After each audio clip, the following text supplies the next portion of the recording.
Boa noite, esse é o Conexão ND aqui na Record News e como hoje é terça-feira, é meu dia de trazer um convidado, uma convidada para um bate-papo. E hoje eu tenho a honra de receber a deputada Júlia Zanata. Foi eleita agora em outubro, deputada federal por Santa Catarina e em fevereiro estará assumindo em Brasília. Deputada, boa noite. Boa noite, Paulo. Boa noite a todos os telespectadores. Satisfação estar aqui com vocês. Infelizmente, não presencialmente, né? Também gostaria muito de tê-la aqui presencialmente, mas vamos abusar um pouquinho da tecnologia. Agora, eu gostaria de lhe perguntar se foi surpresa mais de 111 mil votos. No dia da eleição, Paulo, o meu marido falou que eu faria mais de 80 mil votos. Então, ele acertou, só que ele não precisou exatamente quantos votos seriam, né? E foram 111.588 catarinenses que acreditaram no nosso projeto. Então, fiquei muito feliz com esse resultado, me senti muito honrada com tantos votos. Eu que estava competindo com pessoas que tinham mandato, que tinham mais poder aquisitivo, porque você sabe que quando você tem mandato, você já está um passo à frente, né? Você tem o que mostrar, tem assessores. Então, realmente, eu ter ficado em terceiro lugar dentro do PL, que elegeu 6 deputados federais, foi uma grande alegria para mim e, com certeza, foi fruto de um apoio que eu sempre tive do meu amigo Eduardo Bolsonaro, do próprio presidente e das pautas que eu defendi, né, que ficaram bem claras, da minha maneira de lidar com as coisas, sempre muito aberta, com coragem, né?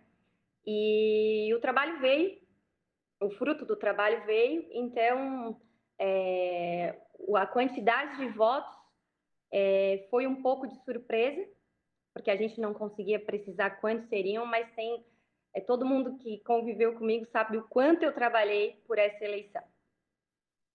Agora, Júlia, eu te conheço e até eu estou tomando a liberdade de falar com tranquilidade aqui. Eu te conheço, é minha colega, tu é jornalista, a gente já trabalhou juntos. Fico muito contente com a sua vitória nessa eleição. Agora, eu tenho uma curiosidade, quando é que tocou o sininho para a política? Eu já fui assessora parlamentar, né? Já trabalhei no meio desde muito nova, mas realmente eu nunca me imaginei concorrendo, né? Eu sendo a linha de frente. Uma coisa é você estar nos bastidores, outra coisa é você dar a sua cara a tapa, enfrentar uma eleição, ter chance, né? A gente sabe que é um meio muito concorrido, mas quando eu deixei de ser assessora e engravidei, tive a minha filha, eu falei, agora eu vou ficar só advogando. E acabou que a imprensa local de Criciúma começou a ventilar a possibilidade de eu ser candidata a vereadora aqui em Criciúma. E aquilo cresceu, e eu acabei sendo candidata a prefeita aqui em Criciúma em 2020, né? Com certeza você sabe, né, Paulo? Mas talvez os telespectadores não saibam. Então, em 2020, tive a minha primeira eleição como protagonista, vamos dizer assim, como candidata. Eram 7 candidatos a prefeito aqui em Criciúma e eu fiquei em terceiro lugar. Fiz 6.953 votos e dali daquela eleição eu perdi ganhando, porque eu nunca tinha sido candidata a nada. Então eu considerei, e as pessoas que me acompanharam consideraram que a gente fez uma boa eleição, tivemos um bom resultado e dali, depois daquilo, eu comecei a plantar para eu sair candidata a deputada federal, como fiz agora em 2022, e acabei tendo aí essa quantidade expressiva de votos. Então, o que me motivou assim muito foi a eleição de Jair Bolsonaro em 2018. Em 2018, ele quebrou paradigmas, né? Porque antes a gente sabia quem tinha chance é quem tinha uma família, um familiar que já tinha um legado, ou quem tinha um apoio muito forte de algum partido tradicional, ou quem tem um poder aquisitivo, um poder econômico muito alto. E em 2018, Jair Bolsonaro quebrou isso, trazendo, elegendo novas lideranças. Então, como com a minha proximidade, a minha amizade com o Eduardo Bolsonaro, ele também foi um grande incentivador para que eu concorresse tanto em 2020 como em 2022, e aí acabou despertando essa minha vontade. E uma coisa que me motivou também, Paulo, foi que quando se ventilou a possibilidade de eu ser candidata em 2020, aqui em Criciúma prefeita, muita gente debochou, fez pouco caso de mim, falou quem ela pensa que é para querer ser candidata a prefeita, e falaram, ela não vai conseguir manter, sustentar uma candidatura majoritária na maior cidade do sul do estado. E aquilo me deu assim, então eu vou, agora eu vou mesmo, é agora que eu... Desafiou. Me desafiou, sabe? E aí dali eu não parei mais. Agora você estava falando sobre prefeitura, sobre a sua primeira eleição, eleição direta, né? Agora, foi eleita deputada, daqui a 2 anos tem eleição para a prefeitura novamente. E o presidente Bolsonaro, que foi derrotado, né? Tudo bem, nas eleições, e ele vai agora liderar a oposição. E ele quer montar uma estrutura de prefeitos no Brasil inteiro. Existe a possibilidade, de repente, você disputar a eleição para prefeito em 2024?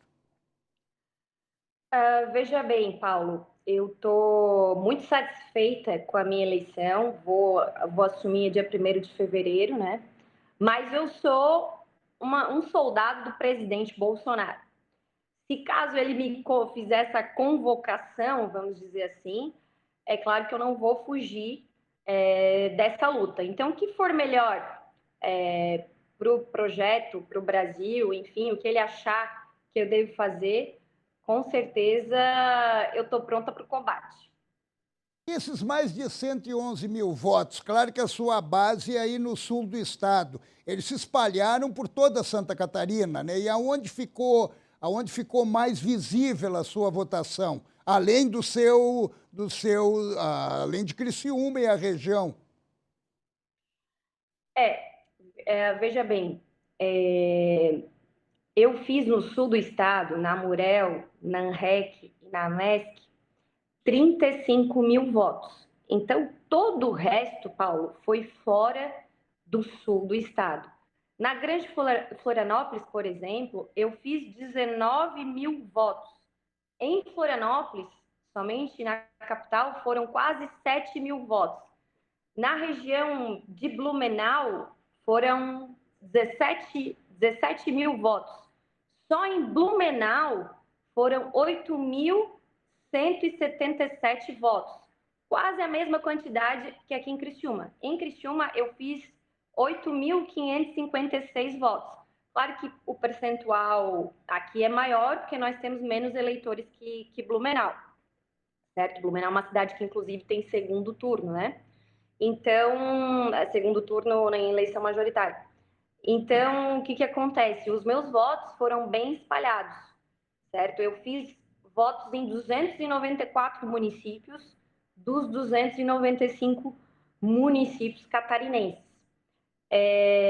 Eu penso que isso se deu a um fator que é o seguinte: a minha eleição não foi uma eleição, a minha campanha não foi uma campanha baseada em pautas regionais, mas sim em pautas que interessam não só aos catarinenses, mas também aos brasileiros. Então, quem se identificava com tudo que eu defendia nos meus vídeos, nas minhas visitas, nas nossas palestras, né, em todo contato com o eleitor, a pessoa não se importava se eu era da cidade A, B ou C, porque ela sabia que, uma vez eu estando em Brasília, eu ia defender aquilo que mais tem valor para ela, né? Que são os valores família, né? Deus, pátria, família, liberdade, tudo aquilo defendido pelo presidente Bolsonaro. E mais um fator que eu tenho certeza que foi muito importante foi o pessoal notou essa minha proximidade, essa amizade com o Eduardo Bolsonaro e como estavam muito calejados, vamos dizer assim, de algumas traições que o presidente, a família do presidente teve, né, algumas decepções na política. Eles falaram, não, vou confiar na Júlia. Muitas pessoas vieram me falar isso, né? Isso não é um achismo, eu escutei de muita gente. Vou confiar na Júlia porque eu vejo que, de fato, ela está sempre próxima, ela está sempre com o Eduardo. Quando o Eduardo vem em Santa Catarina, ele está com ela, então, com certeza, ele confia nela e, assim, nós também vamos confiar. Então, penso que foram esses fatores que me fizeram estadualizar o nome e me tornar uma candidata aí de todos os catarinenses e não somente hoje uma deputada eleita de todos os catarinenses e não somente uma deputada regional. Até porque, né, Paulo, na minha opinião, o deputado federal ele vai tratar questões muito importantes, né, que vão muito além da pauta regional. O estadual talvez trate mais essa questão mais regionalmente, mas o deputado federal é mais amplo, é mais aberto o voto. Agora, você falou muito da sua ligação, e a gente sabe disso, a gente acompanha muito a sua ligação com a família Bolsonaro, com o Eduardo, o deputado Eduardo Bolsonaro, e também com o presidente Bolsonaro. Eu já vi postagens suas no Palácio do Alvorada, com a sua filha, que ontem fez 3 anos, que você acabou de me dizer agora há pouco no intervalo. Então, eu só queria perguntar o seguinte: ser deputada federal com o presidente Bolsonaro no cargo e ser deputada federal com Lula no cargo, o que muda? Olha, para mim, depois da coletiva hoje ali do presidente do PL, junto com técnicos e advogados, o jogo ainda não acabou, vamos dizer assim. Mas o que acontece? Para mim, e para grande parte dos brasileiros aí, o Lula jamais vai ser presidente, porque ele não é legítimo para o cargo. Né? O que fizeram para libertar esse cara foi toda uma trama jurídica, né? E sem falar de todos os favorecimentos, vamos dizer assim, que na minha opinião, se é que se pode ter opinião ainda nesse país, né? Foi um jogo desleal. Ponto. Agora, a minha frase de campanha era: "Tô pronta para o combate". Qual era a minha vontade, claro? Por causa do Brasil, dos brasileiros, era ajudar o país a ir para frente, ao lado do presidente Bolsonaro. Com mais 4 anos do presidente Bolsonaro, nós íamos continuar avançando em tudo, né, que o Bolsonaro estava fazendo e estava trazendo mudanças para o nosso país. Com certeza, o melhor governo que esse país já teve foi o do presidente Bolsonaro, certo? E por isso que tantos se juntaram para ir contra o presidente, porque ele mudou muitas coisas e mexeu em muitas feridas que há anos não se mexia nesse país. Agora, se realmente, né, se realmente tiver que estar lá como oposição, eu com certeza estou pronta para isso. Agora, Lula jamais vai ser o meu presidente. E tenho certeza que jamais vai ser o presidente daquele brasileiro que trabalha, daquele brasileiro que produz, daquele brasileiro que defende a família, que defende valores cristãos, daquele brasileiro que não admite invasão de propriedade, né? Daquele brasileiro que defende a legítima defesa do cidadão de bem, né? Ele jamais, ele pode estar sentado na cadeira que for, esse pessoal não vai considerá-lo presidente. E esse é um direito de cada um, certo? Tem gente falando, porque temos que pacificar o país. Eles ficaram 4 anos infernizando, travando tudo de melhor para o país. E agora eles querem falar em pacificação. Mas de que forma que eles falam em pacificação? Querendo calar quem pensa diferente. Né? Nós tivemos, por exemplo, o deputado mais votado do Brasil, que é do PL, o Nicolas, lá de Minas Gerais. Ele teve a rede social dele banida ali, bloqueada, sem nenhuma justificativa. Eu acabei de tentar fazer uma live agora no meu Instagram, diz que eu não estou proibida de fazer live temporariamente, sei lá por quê, não se dá justificativa. Então, é dessa forma que vão tentar pacificar o país, calando os opositores. Não há democracia com censura. E se houver censura, vai haver tirania nesse país. Agora, você acabou de dizer que o jogo continua sendo jogado em função do presidente do PL ter apresentado uma representação eleitoral hoje, exatamente hoje, no Tribunal Superior Eleitoral, levantando suspeição em relação a 200 mil urnas. O seu sentimento é de que, de repente, Lula pode até nem assumir a presidência da República, ou com tudo que aconteceu, ele é difícil mudar esse resultado? Olha, Paula, eu prefiro deixar esse assunto para os técnicos e para a parte jurídica do PL, até porque foi isso que nos foi orientado, porque como você bem sabe, né, no Brasil hoje a gente tem que cuidar com o que fala, porque tem gente olhando por todos os lados, em cima da gente. Por isso, já que até o presidente ali do PL hoje largou, abriu, falou o técnico, falou o advogado, mas com certeza vamos aguardar ver o que vai dar dessa representação do PL. Pelo menos creio que o Tribunal Superior Eleitoral dê alguma resposta, que é o que a gente quer. Isso aconteceu por causa disso? Não, isso aconteceu por causa daquilo. Apenas esclarecimentos. Não adianta sair chamando todo mundo de antidemocrático, de golpista, como a grande mídia pinta, né? Então, acho que a gente precisa de certas explicações e é somente isso que a gente tem o direito de, pelo menos, ter essa resposta. Os antidemocráticos estão do lado de cá porque não podem nem falar, né? E os democratas estão do lado de lá, ameaçando o lado de cá.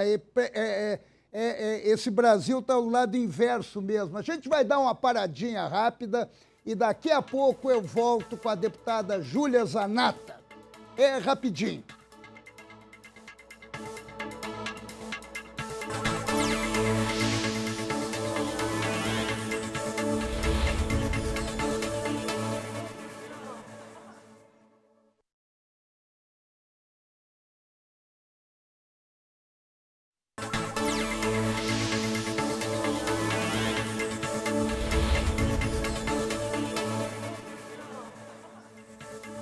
Esse é o Conexão ND aqui na Record News e nós estamos conversando com a deputada eleita Júlia Zanatta. Deputada, a sua pauta sempre foi uma pauta, são bandeiras conservadoras. O que a senhora pretende levar como prioritário para a Câmara Federal? A nossa defesa do nosso direito à legítima defesa do cidadão de bem, né? A questão armamentista, a questão da não revogação dos decretos aí que foram feitos pelo presidente Bolsonaro e a transformação, na verdade, desses decretos de alguns pontos em lei para que entre governo e sai governo não possa ser mudado com tanta facilidade, né? O que esse pessoal, né? Os colecionadores, atiradores, caçadores querem? Nada mais do que segurança jurídica.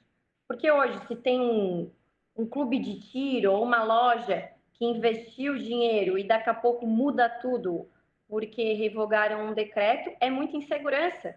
certo? Não fica um negócio com confiança de se investir, de gerar emprego, renda.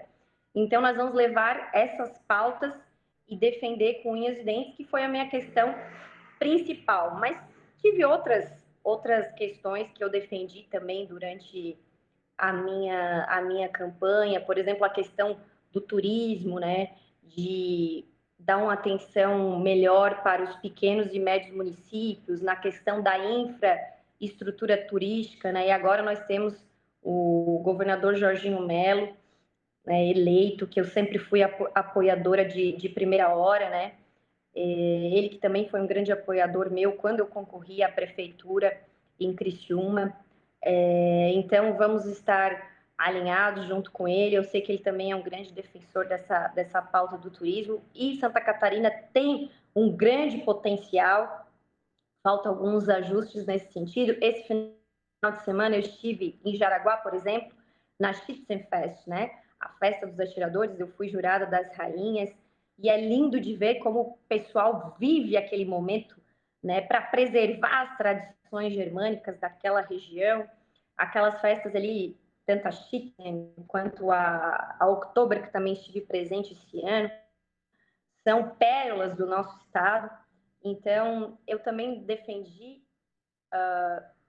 Tá pausado para ti ou voltou já? Não, não, estou te vendo Tá. normal.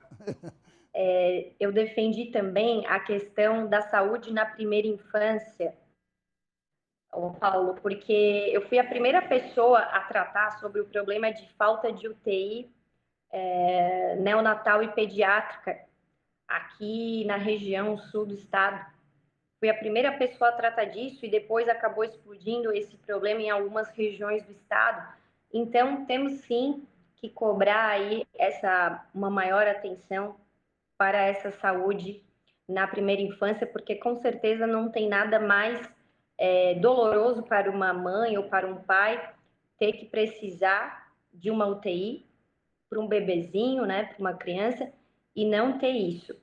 Então, vou defender as pautas conservadoras, né, ser contra tudo que for de ideologia de gênero, vou defender a inocência das nossas crianças, vamos estar atentos a todos os PLs, projetos de leis que vão passar na Câmara dos Deputados, porque às vezes é um detalhe, né? Se você deixa passar, você vê que ele pode gerar um problema nesse sentido. Então, vou defender com unhas e dentes tudo aquilo que a gente tratou durante a campanha, que são os mesmos valores que o presidente Bolsonaro sempre defendeu quando ele era sozinho lá na Câmara dos Deputados, né? Então, hoje nós elegemos uma bancada de 99 deputados federais. Se nós permanecermos unidos e vamos trabalhar para que isso aconteça, com certeza vamos poder fazer um grande trabalho e passar algumas coisas aí do que a gente acredita, certo? E estar muito atento a cada projeto de lei que vão tentar passar lá naquela casa. Penso que vamos ter um grande combate e não vai ser fácil, mas eu estou pronta para o combate.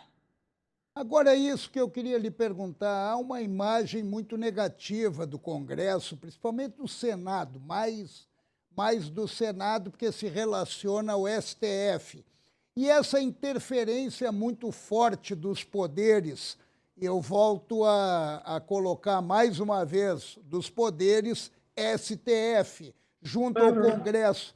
Essa nova legislatura que vem agora, no dia 1º de fevereiro, acredita que vai ser um pouco diferenciada e vai ser mais atuante, pronta para o combate?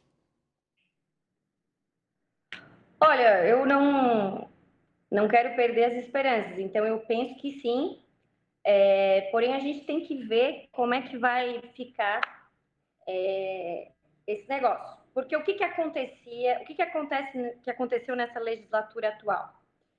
Passava um negócio no plenário da Câmara dos Deputados, se a esquerda perdia, muitas vezes um partido de esquerda, seja a Rede, ou PSOL, ou outros puxadinhos do PT, pegavam aquele assunto que eles tinham perdido no plenário da Câmara dos Deputados e judicializavam no STF. O STF aceitava e dizia assim: não, mas isso é inconstitucional ou constitucional, enfim. E aí eles ganhavam pela via judicial, ou seja, o plenário da Câmara não estava sendo respeitado. Então, o que nós até já estivemos conversando com o presidente Arthur Lira, eu fui mais como ouvinte, como deputada eleita, né? Ainda não sou deputada nem diplomada e nem empossada, que a gente não pode ficar de joelhos para um poder que está claramente, o poder judiciário, que está claramente usurpando da competência dos outros poderes, seja do executivo, que fez isso desde que impediu a nomeação do Ramagem lá para chefe da Polícia Federal, que é uma prerrogativa do presidente. Enfim, fez isso diversas vezes durante aí o mandato do presidente Bolsonaro.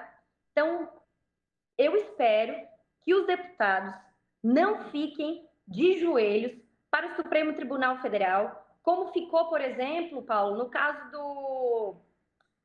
da votação da prisão do Daniel Silveira.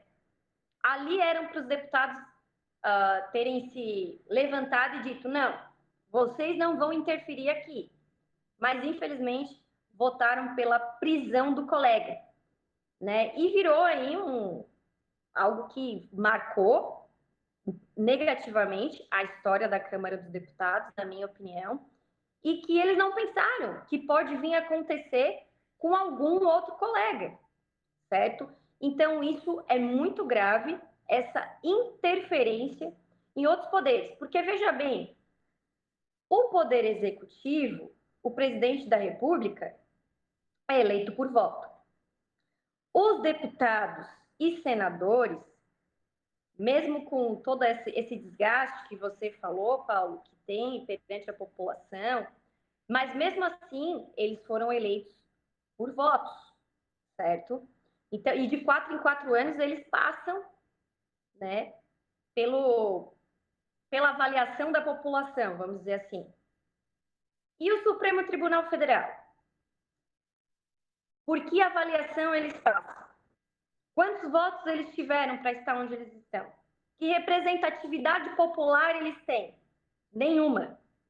Então, não falam tanto em Estado democrático de direito, em democracia. Que democracia é essa que não se respeita aquilo que mais representa a democracia, que é o voto popular? Então, acho que isso nós temos que repensar e entender o papel da Câmara dos Deputados. Agora, acredita que toda essa interferência, e eu vou usar até um termo bem forte, até perseguição, de um lado só, isso aí vai se manter também a partir do ano que vem ou vai arrefecer? Eu acho que enquanto não for, como é que eu vou falar? Enquanto essas pessoas que estão promovendo perseguição no país, ao arrepio da lei e da Constituição, enquanto eles continuarem com a certeza da impunidade, eu acho que só vai piorar. Certo? Então, aquilo que poderia ser feito, por exemplo, pelo Senado, né? Muita gente fala, o Congresso tal, mas quem tem o remédio para isso, né? O remédio constitucional para isso, é o Senado da República, certo? E principalmente o presidente do Senado, que hoje é o senhor Rodrigo Pacheco, que sentou lá ele não sentou apenas em cima apenas de pedidos de impeachment, mas sim de várias coisas. Você vê a falta de compromisso de alguns ministros, de alguns ministros com aquela casa legislativa, com o Senado, porque eles foram convocados por alguns senadores, como, por exemplo, foi o Reis, do Rio Grande do Sul, do PP, eu acho que convocou algum ministro para ir até lá e simplesmente não deram nem resposta, simplesmente falaram assim, não estou nem aí para vocês, não vou, não devo satisfação. Então é muito fácil. 11 pessoas que estão lá sentadas só vão se aposentar sei lá quando, que não devem a mínima satisfação para o povo, como eu falei, não tem representatividade popular nenhuma, não ganharam nenhum voto e não atendem nem ao pedido daqueles que foram, por pior que a população pode achar que alguns que estão lá no Senado e na Câmara dos Deputados sejam, esses passaram aí de 4 em 4 anos pela avaliação da população, no Senado, no caso, de 8 em 8. Então, é uma tristeza e isso que está acontecendo no país. E se ninguém, se o Senado não der um freio nisso, vamos ter muitos mais problemas que vão prejudicar aquilo que eles dizem que defende, que é a democracia. E essas manifestações que começaram e todo mundo acreditava que ia terminar rapidinho, essas manifestações, qual é a sua avaliação? Olha, eu sempre falo que pressão popular e manifestação popular sempre dá algum resultado.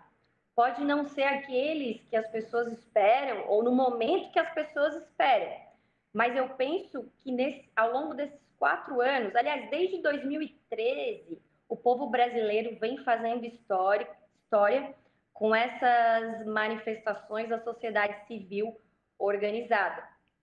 E então a minha avaliação é que o povo brasileiro acordou para a política, está participando cada vez mais e são livres para se manifestar, em que pese muitos estão chamando eles de golpistas, de antidemocráticos, certo? E o presidente Bolsonaro já falou que que manifestações são bem-vindas, né? Eu acho que foi na segunda vez que ele falou, manifestações são bem-vindas, apenas não causem problemas para outras pessoas, né, como bloqueio de rodovias, enfim. Então, eu vejo com bons olhos essas manifestações do povo, né? Não tem nenhum político envolvido, como foi lá em 2013, quando começou, nenhum político está envolvido. Eles estão fazendo porque estão se sentindo assim sem respostas e acham que o jogo foi desleal. É o que eu tenho ouvido das pessoas. Infelizmente, Paulo, o que me deixa muito chateada é que muitos estão pintando os manifestantes como golpistas e antidemocráticos. Então, é dessa forma que eles querem pacificar o país, xingando os outros e tentando calar quem pensa diferente. Penso que aí não é o caminho. Pois é, num país onde as pessoas que defendem os direitos fundamentais do cidadão se transformaram em golpistas e antidemocráticos, fica difícil de a gente levantar um debate com argumentos e sustentação. Deputada, nós estamos terminando o nosso tempo. Eu agradeço muito a sua disponibilidade de nos atender e certamente nós vamos conversar muito ainda no momento que tomar posse em fevereiro, que vai ter muito trabalho e Brasília vai ser uma região de ebulição constante. Muito obrigado por sua participação e, mais uma vez, parabéns por sua vitória.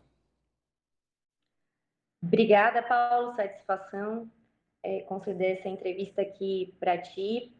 Tu que és um jornalista que eu admiro o teu trabalho, tem coragem de falar, tem se colocado aí contra vários autoritarismos que infelizmente estão acontecendo no nosso país. Então, obrigada pelo espaço, estou sempre à disposição e quero dizer aqui para o pessoal que a gente jamais pode perder a fé no nosso país. Precisamos sim continuar unidos e não esqueçam, Brasil acima de tudo e Deus acima de todos. Estou sempre à disposição de todos vocês. Obrigado, deputada. Um abraço e um abraço a todos vocês que nos acompanharam até aqui em mais um Conexão ND. Terça-feira que vem, estou de volta. Beijo.